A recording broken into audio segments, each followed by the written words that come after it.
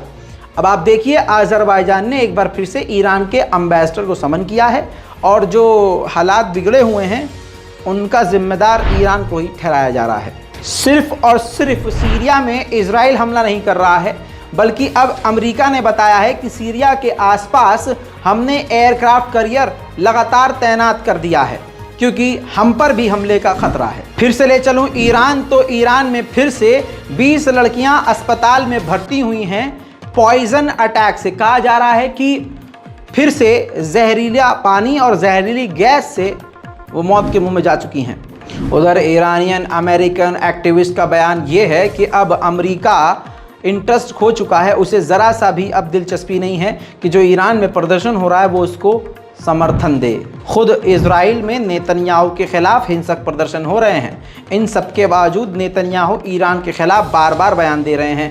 Netanyahu ने फिर से बयान दिया है कि अगर हमने ईरान को नहीं रोका तो ये ईरान पूरी दुनिया के लिए एक बड़ा ख़तरा बन जाएगा। इन तमाम चीज़ों के बाद यूएई जो ईरान से रिश्ते ठीक कर चुका है, आप ये देखिए कि इधर यूएई ने यानी यूएई के प्रधानमंत्री ने नेतन्याहू से, इजराइल के प्रधानमंत्री से बात करी और दोनों जल्द मिलने के लिए तैयार हो गए हैं। वही दोस्तों, इजराइल के फॉरेन मिनिस्टर ने चेक रिपब्लिक के प्रेसिडेंट से मुलाकात करी है। चेक रिपब्लिक और इजराइल के बीच में वही मुद्दा है ईरान, कि ईरान पर पाबंदी लगाएंगे और ईरान की आईआरजीसी को आतंकवादी लिस्ट में डालेंगे। ग्रीस के अंदर 2 पाकिस्तानियों को पकड़ा गया था, जिनको कहा गया कि ईरान ने फंडिंग करी थी कि ज्यूइश पर यानी यहूदियों पर हमला करे। इसकी कंफर्मेशन अब खुद इजराइल ने भी दे दी है। इजराइल ने कहा कि पाकिस्तानियों ने पैसों के लिए यहूदियों पर हमला करने के लिए इस कॉन्ट्रैक्ट को साइन किया था। हालांकि इस बात को ईरान झुठला चुका है। वहीं दोस्तों, एक बड़ी खबर है जिससे अमेरिका को तमाचा लगा है और अमेरिका की बेबसी नज़र आ रही है। जॉर्डन के अंदर जो अमेरिका के एम्बेसडर हैं, उन्होंने एक इंटरव्यू में कहा है कि अमेरिका ने जॉर्डन से कहा है कि आप बशर अल असद यानी सीरिया की गवर्नमेंट से नॉर्मलाइजेशन ना करें, लेकिन अमेरिका की बात को ठुकराते हुए सीरिया की सरकार से जॉर्डन जल्द नॉर्मलाइजेशन करने वाला है। ये बात पता है कौन कह रहा है? जो जॉर्डन के अंदर अमेरिका का एम्बेसडर है। उधर आज़रबाईजान के प्रेसिडेंट को तुर्की की तरफ से पहली इलेक्ट्रिक कार दे दी गई है। जी हाँ, आप जानते हैं आज़रबाईजान और तुर्की के बीच कितना गहरा रिश्ता है। इसी कार का उद्घाटन अभी कुछ वक्त पहले जब लॉन्चिंग इस कार की हुई थी तो रजब तैयब अर्दगान इस कार को चलाते हुए नज़र आए थे। अब कहा जा रहा है कि रजब तैयब अर्दगान की तरफ से ये कार आज़रबाईजान के प्रेसिडेंट को गिफ्ट की गई है।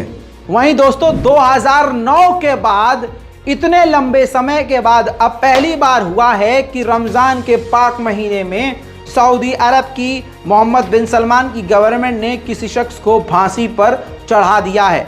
उस शख्स पर इल्ज़ाम था मर्डर का, और रमज़ान पाक के महीने में जब कभी सऊदी अरब ऐसा कभी करता नहीं था, 2009 के बाद तो ये बिल्कुल बंद कर दिया था, वहाँ पर उसने फांसी की सज़ा सुना दी है, जिस पर सऊदी अरब की आलोचना मुस्लिमों के द्वारा की जा रही है। दोस्तों, मिडिल ईस्ट की सबसे बड़ी बड़ी रिपोर्ट्स आपके सामने सबसे आसान ज़बान में पेश कर चुका हूँ। चैनल को सब्सक्राइब कीजिए, रिपोर्ट को शेयर कीजिए। जय हिंद।